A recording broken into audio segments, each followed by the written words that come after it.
que no hay mensaje más poderoso, que no hay mensaje más poderoso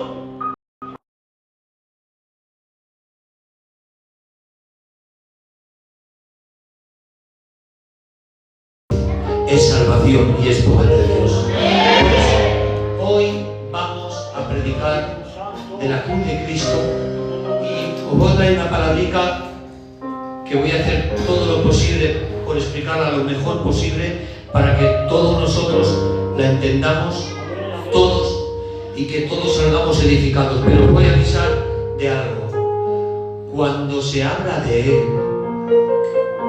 el ambiente cambia. Amén. Mira, podemos hablar de Josué, de Jeremías, de Eliseo, podemos hablar de lo que quieras, pero cuando se habla de Cristo y este crucificado, en la iglesia hay ambiente. Aleluya. Se crea una atmósfera espiritual y las personas sienten al Señor. Yo estoy sintiendo a Dios. ¿Cuánto da la gloria a Dios? Vamos a leer la Biblia. Primera de Corintios capítulo 1 y texto 18. Vamos a leer 2 o 3 textos para que todos nos enriquezcamos con esta palabra. Primera de Corintios capítulo 1 texto 18 dice: porque la palabra de la cruz es locura para los que se pierden, pero para los que se salvan, esto es a nosotros, es poder de Dios. Pues está escrito: destruiré la sabiduría de los sabios y desecharé el entendimiento de los entendidos. Y pregunta: ¿dónde está el sabio? ¿Dónde está el escriba? ¿Dónde está el disputador de este siglo? Y dice: ¿no ha enloquecido Dios la sabiduría del mundo?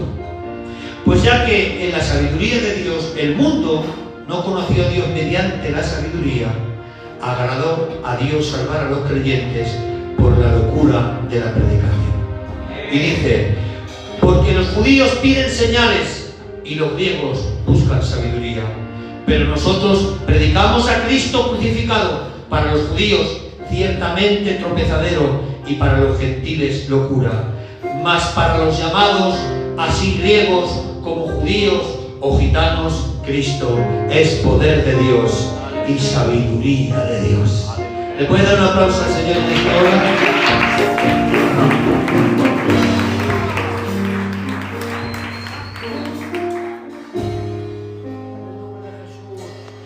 Mira, la iglesia de Corinto, yo no quiero hoy, pues, a explicaros o introduciros a este libro tan maravilloso que tiene tanta riqueza, pero sí os diré un par de cosas de la iglesia de Corinto. La iglesia de Corinto, hermanos, era la ciudad más importante de la provincia de Acaya, es decir, que era un sitio por donde se pasaba y era una ruta comercial.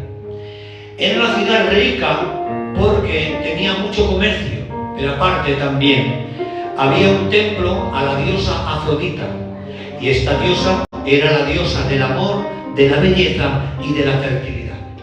Si usted la busca, la diosa Afrodita está representada por una mujer sin ropa que sale desde una concha en el mar. Y era una diosa que representaba la belleza.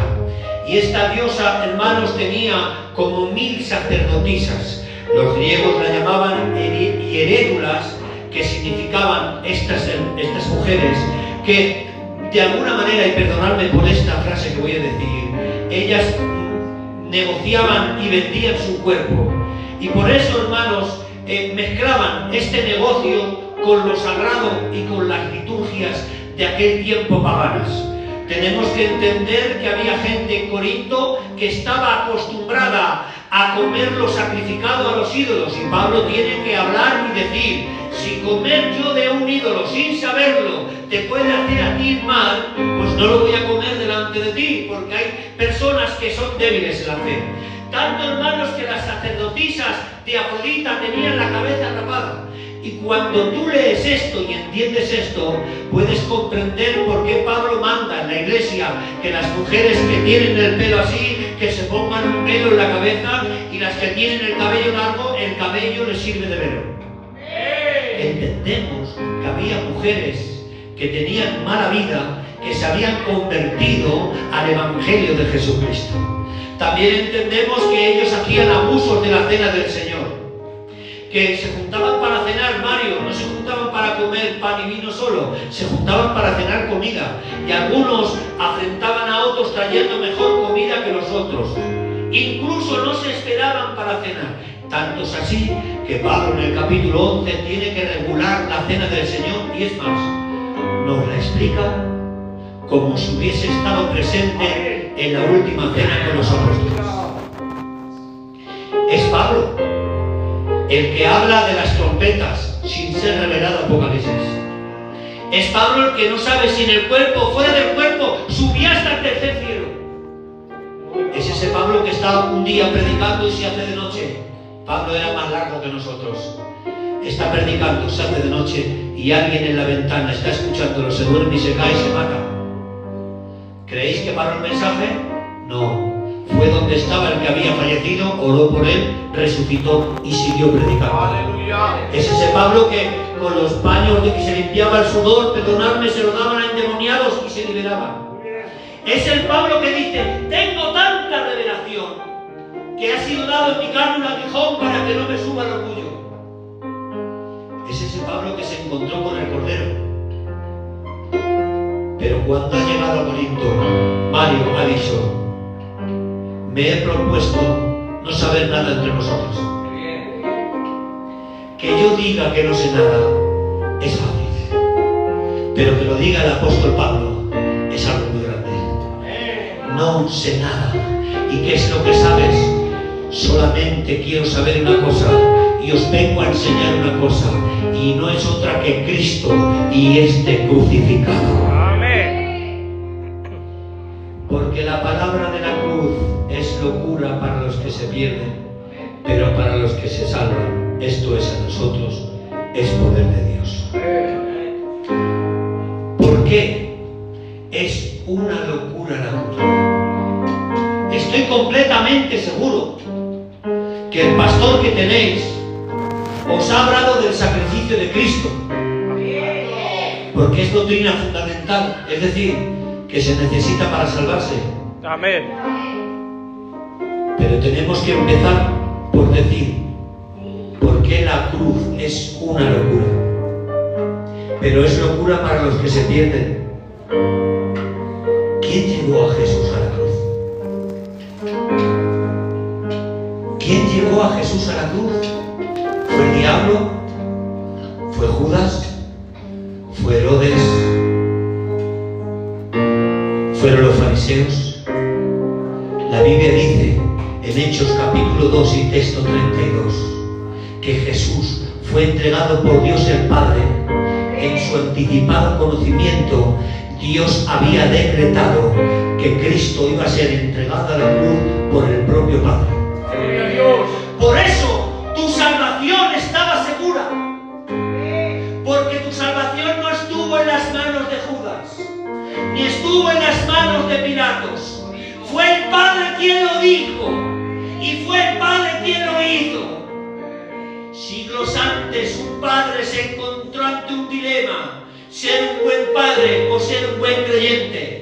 Pero tenía que sacrificar a su hijo, y si era un buen padre, era un mal creyente. Pero él decidió ser un buen creyente, y dice la Biblia que Abraham en su corazón entregó a su hijo, pero Dios le quitó el cuchillo de la mano de Abraham y se lo guardó, y le dijo de esta forma: no es necesario que tú entregues a tu hijo, porque yo voy a entregar al mío. ¿Por qué es locura la cruz? Primero, porque la cruz es maldición. Porque todo el que moría en un madero, dice el libro de Deuteronomio, que era maldición. Porque es una locura para los que se pierden. Porque realmente ver morir a un hombre no puede ser victoria. ¿Cómo es posible que un hombre que venza sea el que muera? Porque lo normal en una batalla es que el muerto sea el derrotado. y el vivo es el vencedor. Enfrentamos a David con Goliat. ¿Quién fue el vencedor? David. ¿Quién fue el derrotado? Goliat, el gigante sin cabeza. Pero ver morir a un hombre, ver morir a un hombre no podía significar una victoria.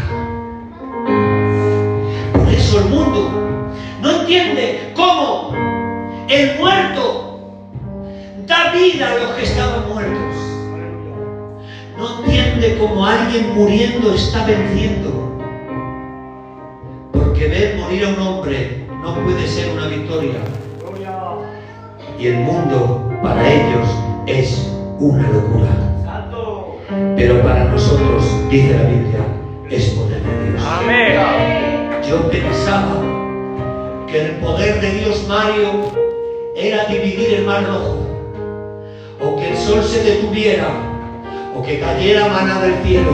No, la expresión más grande del poder de Dios fue efectivamente la cruz del Calvario. Amén. Porque el mar rojo a ti no te salva, ni el sol que se detenga no se salva, pero la cruz es poder de Dios y salvación para aquellos que Gloria a Dios.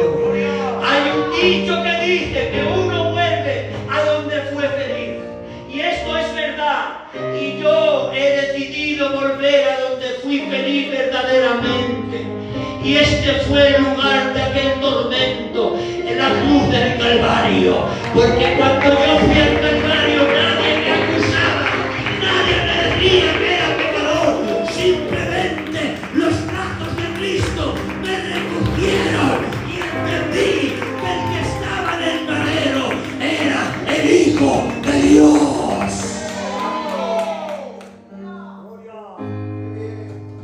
Porque es una locura lo que te estoy predicando. ¿Cómo puede ser poder de Dios un hombre que se muere? ¿Cómo puede ser salvación un hombre que se muere? Pero claro, hermanos, mediante la sabiduría no vas a entender esto, porque Dios no le agradó salvarte mediante la sabiduría y el conocimiento. Si fuera por estudio la salvación, a lo mejor muchos no se salvaban. Pero es que la salvación viene por la gracia de Jesucristo mediante la fe y justificados en la sangre de Jesús. Es decir, hermanos, que nuestra salvación no depende tanto de nuestro conocimiento, sino de nuestra fe. Amén. ¿Cuánto da la gloria a Dios? Gloria a Dios. Porque es poder de Dios. ¿Por qué? Mirad, ¿cómo puede ser que un hombre muriendo sea poder de Dios y que un hombre muriendo sea victoria? Te lo voy a explicar. Cuando Adán pecó, dice la Biblia, el pecado entró en el hombre y entró la muerte. Y te voy a decir una palabra que dice un ancianico de una iglesia, Mario, y que tengo que ver yo con ese señor. Si yo no estaba allí, esto se llama la doctrina de la imputación. Cuando se te es imputado un pecado, aunque tú no estuviste allí, tú también pecaste. Adán, cabeza federal de la creación, el padre de todos. Pero te lo voy a explicar de otra forma más sencilla para que lo entendamos todos. Juanjo, ¿quién es el mejor cantador de flamenco del mundo? Bueno, después de ti. Camarón de la isla, ¿vale? Si ahora Camarón de la isla entona una canción y no llega porque se desafina, ¿qué será de nosotros? No, ni aun tú llegas.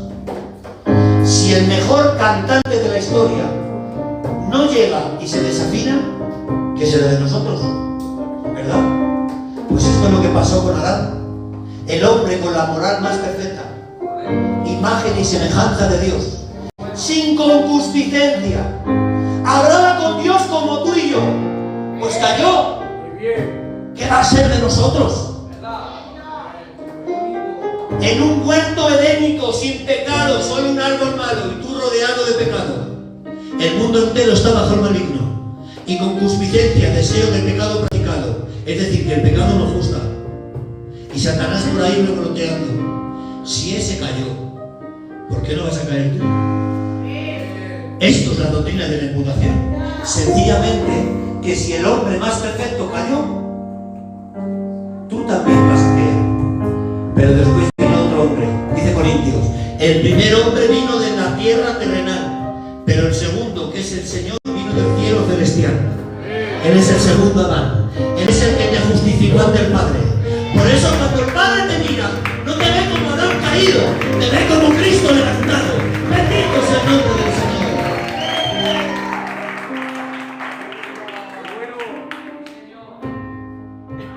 Ahora, seguimos, ahora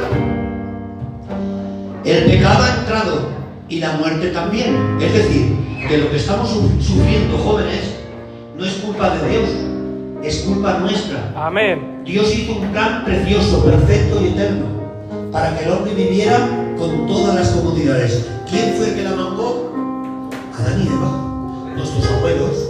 Y eso, lo que estamos viviendo ahora, es consecuencia de nuestra desobediencia. ¿Vale? Todos los que morían, todos, la responsabilidad de la muerte era del diablo. Pero es que se moría Adán y lo merecía porque tenía pecado. Y se murió Samuel, y se murió Abel, y se murió Eliseo, y se murió Jeremías, y se murió Isaías. Pero todos merecían la muerte porque era consecuencia del pecado. Pero ha venido Cristo. El ángel ha dicho: el santo ser que nacerá de ti será llamado Hijo del Altísimo. Santo en el vientre de su madre, santo con 12 años confundiendo a los sabios, santo con 30 predicando en la sinagoga, santo crucificado en la cruz y santo en el cielo intercediendo por nosotros. Y ahora no es santo, es santo, santo, santo, santo es el Señor. ¿Y qué ocurre, pastor? Que Cristo viene y dice Hebreos 10, 4 y 5: ofrendas y sacrificios no te agradaron, pero me preparaste cuerpo. Ay, Señor. Ahora viene el mensaje. Cuando Cristo se enfrenta a la muerte, la responsabilidad de esa muerte, ¿sabéis de quién era? Del diablo. Pero resulta que Cristo es el único que no la merecía. Es el único inocente. Por eso Dios no podía juzgar al diablo, porque Dios no puede cometer una injusticia. Necesitaba hacerle un juicio en la cruz del Calvario. Y en la cruz del Calvario se celebró un juicio, Mario. Sí, hermanos. Dice Hebreos capítulo 2 y texto 14 que Cristo anuló el acta de los decretos que estaban en contra nuestra y la clavó en la cruz, exhibiendo públicamente a los demonios triunfantes sobre ellos. ¿Sabéis algo? La versión vieja dice que Cristo humilló a los demonios en su desfile triunfal. Porque la cruz fue un desfile triunfal. El capitán general se levantó y en la cruz hubo un juicio y tú y yo estábamos sentados en el banquillo de los culpables porque estábamos destituidos de la gloria de Dios a causa de nuestro pecado, pero Él ha recibido en su cuerpo la justicia de Dios y Él nos ha redimido del pecado. Bendito sea su nombre.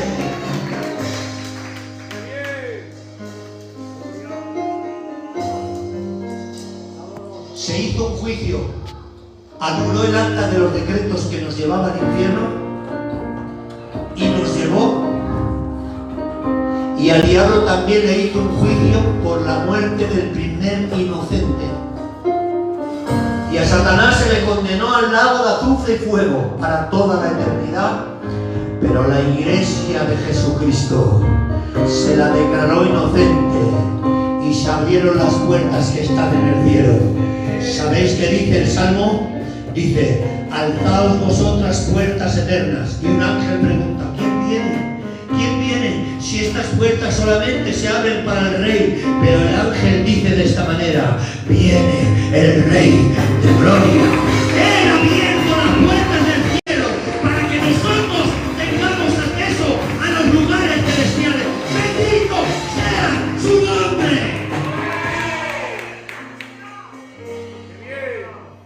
Porque es una locura esto que te estoy predicando. Te voy a decir algo: te vas a contagiar de esta locura esta tarde. Y vas a contagiar a tu vecino, a tu vecina, al de tu trabajo, a tu cuñada, a tu suegra también la vas a contagiar. ¿Sabes por qué? Porque esta locura es contagiosa. Si te das de cuenta de algo, dice: es locura para los que se pierden, pero para nosotros es poder de Dios. Ay, Señor, no sé si me va a dar tiempo de decirlo todo, pero mira. Hebreos capítulo 2 y texto 14 dice: así, por cuanto los hijos participaron de carne y sangre, es decir, la raza humana, Él, Jesús, también participó de lo mismo para destruir con su muerte al que tenía el imperio de la muerte, y dice: esto es el diablo. Te lo digo en lenguaje muy sencillo. Igual que tú tuviste cuerpo y sangre, y eres un hombre, y eres una mujer, eres un ser humano, Cristo también fue hombre y fue ser humano. ¿Para qué? Para destruir con su muerte, una muerte que destruye un imperio. ¿Ves? Una muerte que derrota un imperio y su emperador. ¿Qué es un imperio? Un dominio que se toma por la fuerza.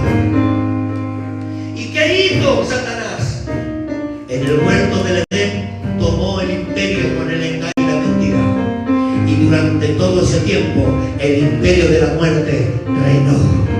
Pero ¿sabéis qué dice Apocalipsis 1:7? Dice: Juan, no temas, yo soy el alfa y la omega, el principio y el fin, el que es, el que era, el que ha de venir, el todopoderoso. Pero vuélvete loco, dice: y tengo las llaves de ¿qué? De la muerte. Ay, Señor. Tengo las llaves de la muerte. Hay un momento en que mi Cristo le ha quitado las llaves de la muerte a Satanás. Y ahora la muerte no se enseñorea de ti. Porque para Cristo los que dejamos esta tierra no estamos muertos, estamos durmiendo. ¡Bendito sea el Señor!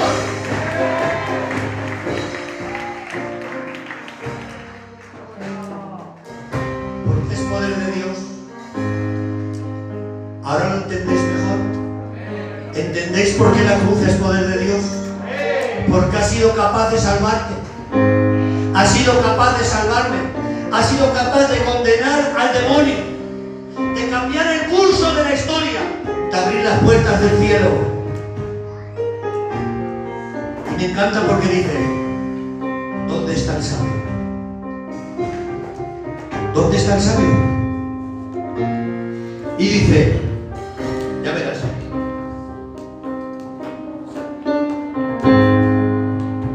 ¿dónde está el sabio? ¿Dónde está el disputador de este siglo? ¿No ha enloquecido Dios la sabiduría del mundo? Pues ya que con la sabiduría el mundo no conocía a Dios mediante la sabiduría, agradó salvar a los creyentes por la locura de la predicación. Si algo tiene la cruz es que no deja a nadie neutral. No, la cruz no deja a nadie indiferente. La cruz o te salva o te condena. Y tú dirás: ¿la cruz me condena, pastor? Sí. Cuando usted la rechaza, porque rechazar la cruz es rechazar la salvación. Porque el verbo de Dios se hizo hombre y murió en sustitución nuestra. Y esto es doctrina de salvación. Y si alguien quiere salvarse, tienen que aceptar esta verdad, que el Verbo se hizo carne, estuvo entre nosotros y murió en sustitución nuestra.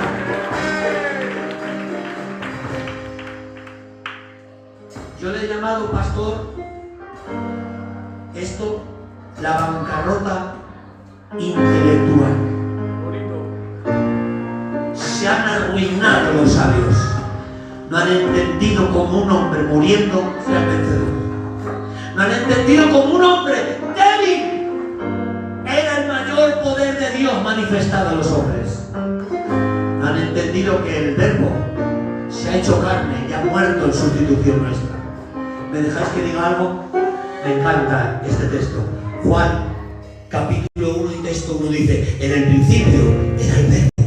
Y el Verbo era con Dios. Hay otras traducciones que dicen el Verbo era en Dios, me da igual. El Verbo era con Dios y el Verbo era Dios.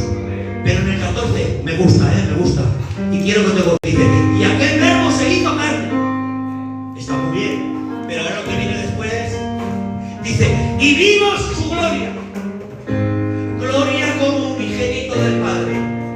Es la primera vez en la historia que en la carne se puede ver la gloria. Jamás nunca en un ser humano se había visto la gloria. Pero gózate conmigo, Tomás ha visto a Cristo, le ha metido los dedos en sus heridas, se ha puesto de rodillas y ha dicho: Señor mío y Dios mío.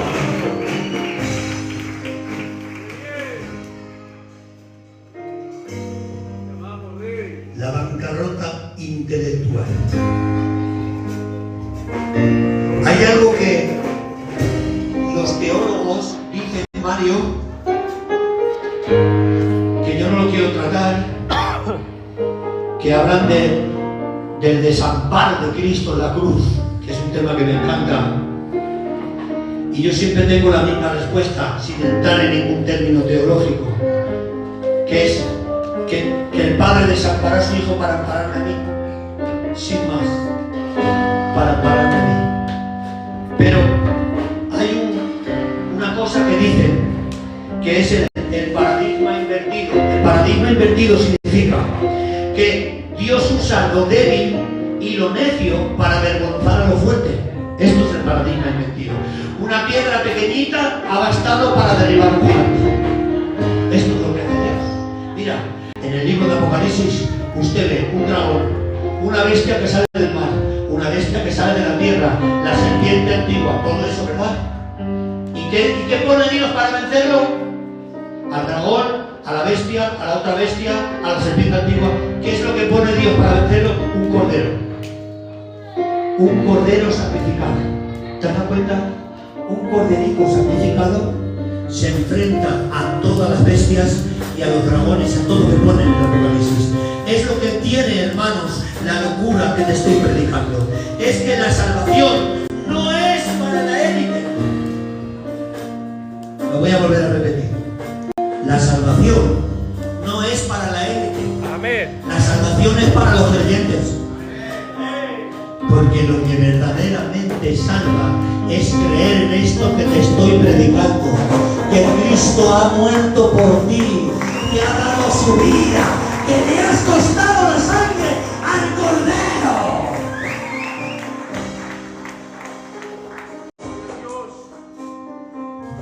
Dice,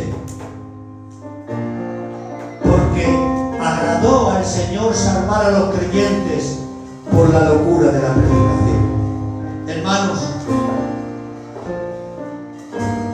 si la cruz es una locura para los que se pierden, predicar de la cruz es una locura también. Pero te tengo que dar una noticia. Yo estoy igual de loco que ustedes, porque he creído en esta locura. Pero nuestro manicomio no está en esta tierra.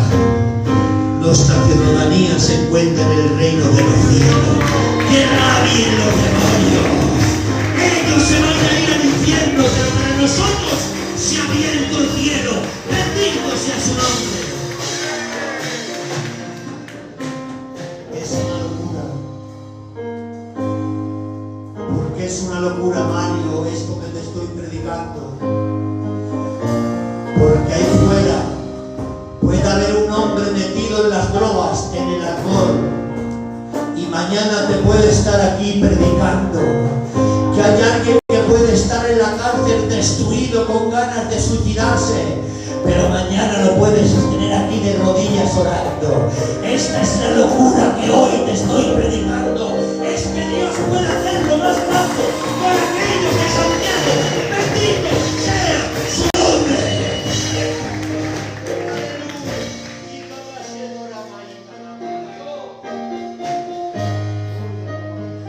Agradó salvar a los creyentes por la locura de la predicación, porque los judíos piden señales y los griegos buscan sabiduría. Voy rápido, ¿vale? Los judíos piden señales. Para los judíos un profeta tenía que tener una señal. ¿Cuál era la señal de Elías? El fuego, ¿no? Tenía una señal.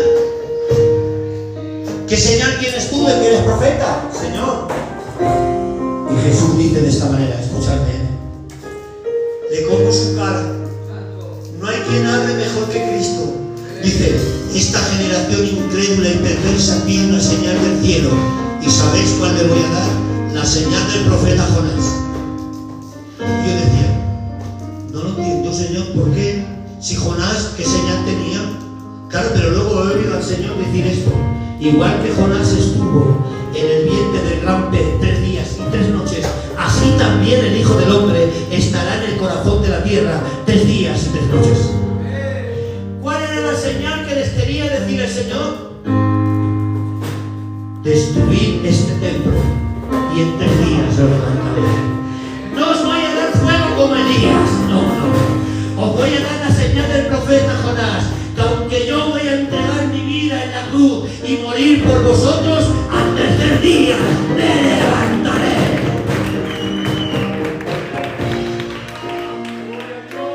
Y los griegos buscan sabiduría. Los griegos siempre han sido los más inteligentes. Ha sido la capital cultural del mundo. Los filósofos, los matemáticos. Un griego, Mario, que con un palo de madera en la sombra del sol calculó la circunferencia de la Tierra y se equivocó en 75 kilómetros. Solo tenéis que ver la cultura tan avanzada de los griegos. Por eso cuando Pablo hablaba en el aerópago, los judíos se quedaban muertos, pero los griegos decían, trae una nueva enseñanza. Estaban abiertos a otras enseñanzas. Y claro, los griegos buscan sabiduría y para los judíos la cruz fue un tropezadero, porque decía la Biblia que el que moría en un madero era maldito. Pero es que la Biblia dice que Jesús, siendo bendito, se hizo maldito. Siendo rico, se hizo pobre. Y siendo Dios, se hizo hombre. ¿Sí o no? Vale. Yo para ser rico tengo que dejar de ser pobre. Para ser pobre tengo que dejar de ser rico. Pero no sé cómo lo ha hecho Cristo, que Él se hizo maldito pero seguía siendo bendito, se hizo pobre pero seguía siendo rico, se hizo hombre pero seguía siendo Dios. Y no sé cómo lo ha hecho, pero en Él está, y Él es la misma verdad, verdaderamente hombre y verdaderamente Dios. No sé cómo ha sido, es un misterio que nadie puede descifrar, pero Cristo era verdadero Dios y verdadero hombre. Bendito sea su nombre para siempre. ¿Por qué los judíos pidían señales y los griegos buscaban sabiduría? Porque los judíos eran un pueblo que se basaba más en lo que veía y los griegos en lo que estudiaban. Pero mirad,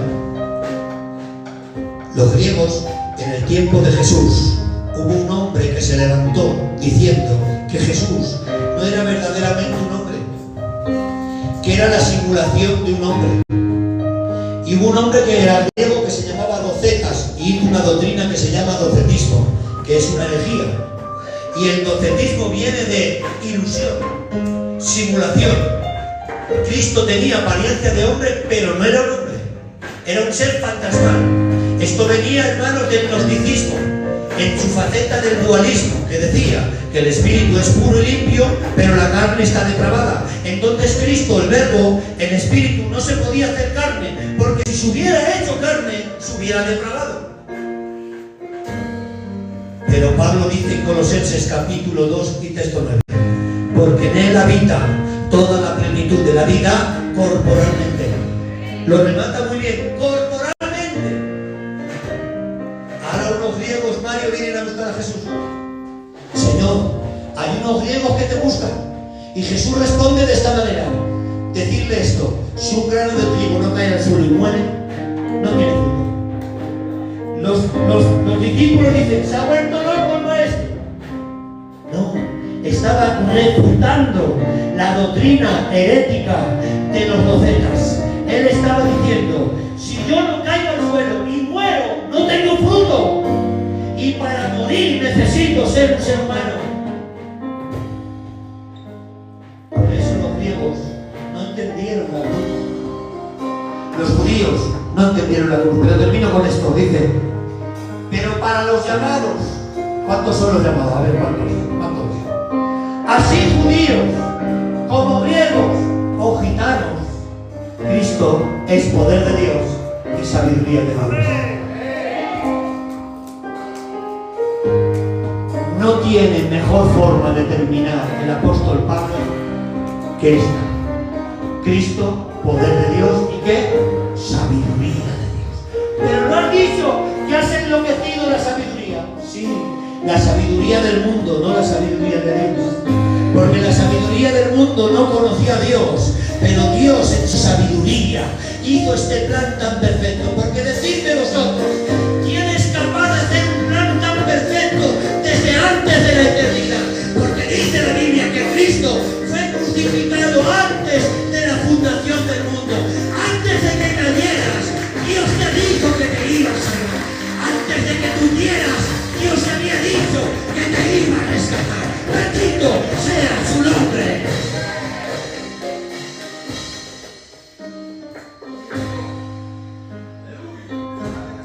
Cristo es poder de Dios y sabiduría de Dios. Mira, como dice el pastor Mario, voy a ser contigo para que me invites otra vez. Gedeón era un hombre de duda, se parecía a mi marido. Dice: Señor, si tú estás conmigo, voy a poner un vellón de lana en un palo, y por la mañana quiero que el vellón esté mojado y el campo esté seco. Bueno, es difícil esto, ¿verdad? Se levanta por la mañana y el vellón de lana estaba empapado de agua y el campo seco. Y ahora Gedeón dice: Señor, perdóname, ahora lo quiero al revés. Quiero que el vellón de lana esté seco y el campo mojado. Es difícil, ¿eh? Imposible. Se levanta por la mañana, el vellón de lana estaba completamente seco y el campo estaba mojado. Me hablaba el Espíritu Santo y me decía: ese vellón de lana levantado en un palo en el campo es Cristo.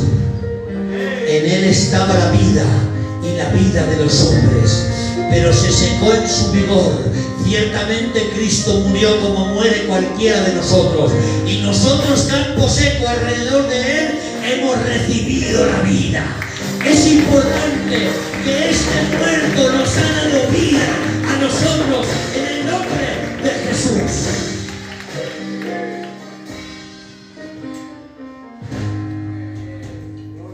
Se ha muerto un hombre, lo llevan a enterrar. Hacía un montón de años que habían enterrado a Eliseo. Dice la Biblia: Eliseo estaba en huesos. Cuando ha venido el enemigo, han tirado al difunto a los huesos de Eliseo. Y el difunto, cuando ha tocado con los huesos de Eliseo, se ha levantado y ha salido corriendo.